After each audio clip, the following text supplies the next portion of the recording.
Pindutin mo. Makalimutan mo na.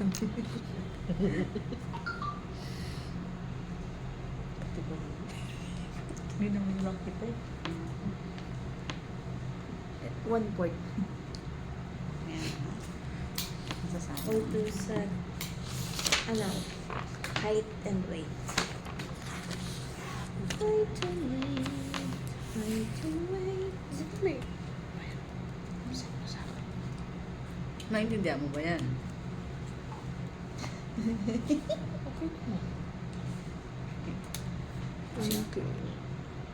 Gagawa ko. Diba? Share na yan. Time pa yan magkano. May time pa akong mga away. Spoil ka dito, yo. Any question Baby. dun sa ating pinag-aralan? Ha? Okay, so we'll move with the height and weight. So wala na question. The same ha, sanitize, putting back all sa ating nurses station.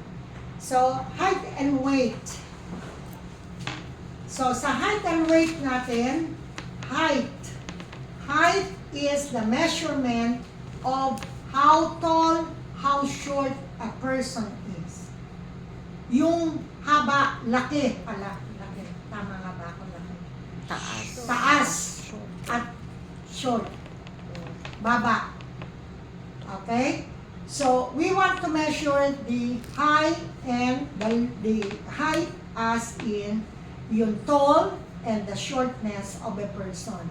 So, what we are going to use is our stadiometer. So, itong stadiometer natin ay nakakabit doon sa ating weighing scale. You remember it? Doon sa ating ano? So, pagka nakakabit na ganito, ibig sabihin built-in. So, normally, ang ating mga height and weight na machine sa ospital, naka-built-in ito. Okay? Not unless, meron tayong mga height, pag yung pasyente natin ay nasa kama, we need to use yung parang tape measure. Alam niyo yung tape measure, right? Hindi lang yung tape measure. Meron tayong, ginagamit nila yon na parang ruler na wood. Yung ginagamit sa mga nag-tailor sa pantalon. Meter stick. Ha? Meter stick. Oh, meter stick ba yun? Basta Yung mahaba. nila wooden Yung measure something. Meter stick. So, yun, ginagamit natin pag yung pasyente natin ay bedridden. So, kailangan natin, the same way, nakita nyo yun, may ruler, di ba? So, yun lang yun. Pag bedridden yung bata o yung pasyente, nandito lang yun. Tapos yung ruler mahaba, hanggang dito. So, we measured into the feet and inches and centimeter. So, dalawang measurement. Okay? So, wala siyang, yung kanyang normal, it's upon yung human being. So, depende sa kanila. Kung yung height and weight nila ay tama dun sa body index na tinatawag. BI. Okay? BMI. BMI. Alright? So, meron tayong centimeter and the feet and inches. So, kung halimbawa ako, 5 inches, 5 feet, 4 inches tall. So, equivalent to mga 160 centimeter, 140, ganon. Okay? So, yun lang. Pagka kayo, itong centimeter natin, kung walang ganito, ikakabit natin sa wall. So, maging resourceful kayo. Okay? Yung centimeter, i-ano mo dun sa wall, and anong mga principles ng pasyente. Dapat yung pasyente, walang tsinelas, walang shoes, nakayapak, and gaganon siya sa likod, tatayo siya straight. Yung may mga, kagaya nung marami dito, maraming headband, maraming dekorasyon, yung mga buhok nila nakatumpok dito, Yung diba? mga itim.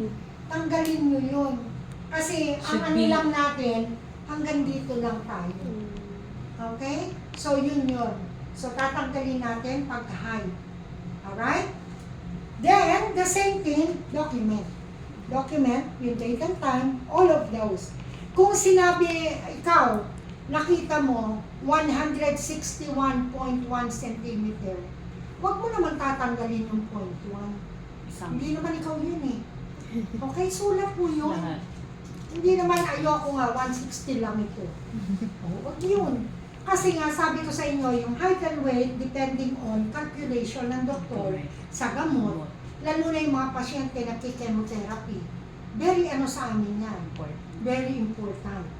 Okay? So, what else? Kung halimbawa ay sabi mo dito, ano yun? Ilang ba ang height? 5.3 and a half. Tanggalin ko yung a half. Huwag niyo tatanggalin. Hindi naman kayo, hindi naman sa inyo yun. Wala desisyon.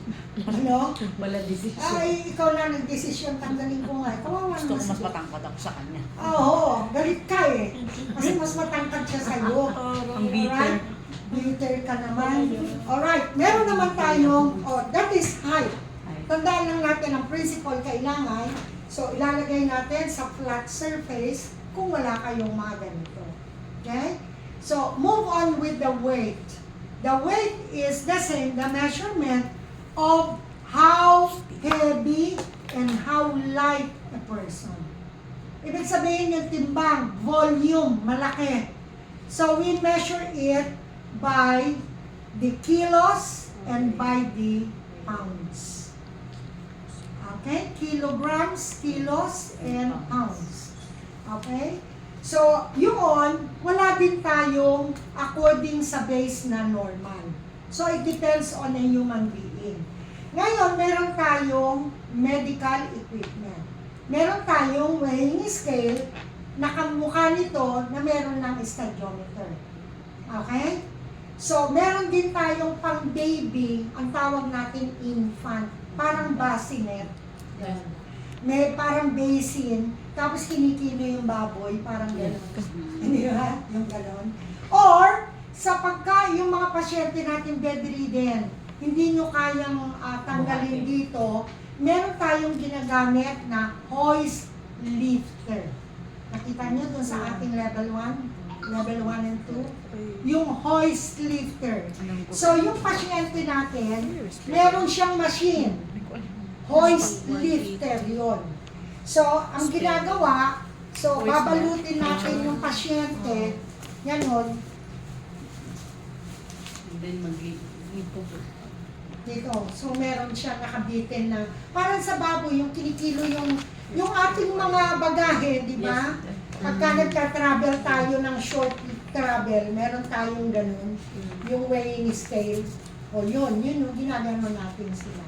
So, yung hoist lifter, ginagamit natin para sa pag-weigh ng pasyente. Okay? So, anong dapat natin tandaan? Kung halimbawa ang atin, di ba, may bathroom scale, so dapat yon lalagay natin sa solid, kung ganito. Huwag natin siyang ilalagay sa, ano yan, yung carpet, kasi uuga yon. Yung hindi siya stable, hindi siya firm. So, babagsak yun eh. Di ba? So, now, what next to do? So, kailangan may pointer. Ito. Alright? May pointer yan. Iset mo muna sa 0.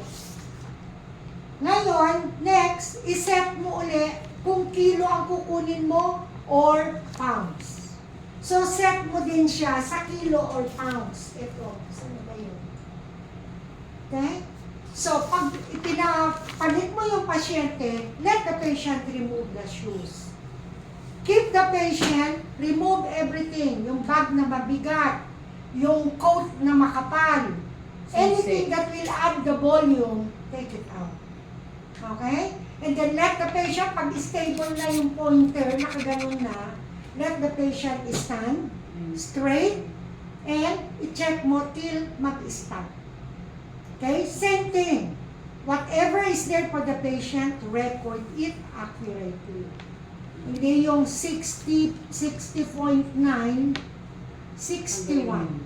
Dinagdagan mo naman. Para bumili. para maging 1 na yun kasi 0.9 pala eh. Tinamad mo sila. 0.09 pala.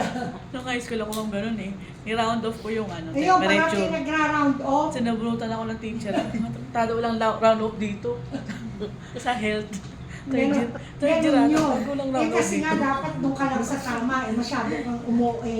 Round off pa Sabi niya, more. paano mo nasabing 30, ano to, January? 37.2, ano to, 37.5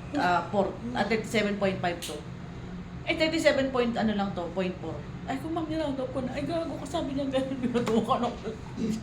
Tapang pa naman yung teacher Pala namin. desisyon ko. Pala decision ako eh. Ni-round up ko na gano'n. Sinosolo mo yung desisyon. Okay, the same way, sa atin sa pasyente, so nasabi ko, pagka ang pasyente bedridden, yung ating mga lifter. Okay, pero kung yung pasyente kayang tumayo, so tatanggalin. Pero ngayon, ano nangyayari, yung mga pasyente, pag nagpunta tayo sa ospital, walang pakundangan. Sige, tumayo ka dyan. Di ba ganon? Dog. Ayoko lang magsalita eh. Matimbang ka. Ano? Timbang ka. Sarili ka Sabi ko dyan. sa'yo.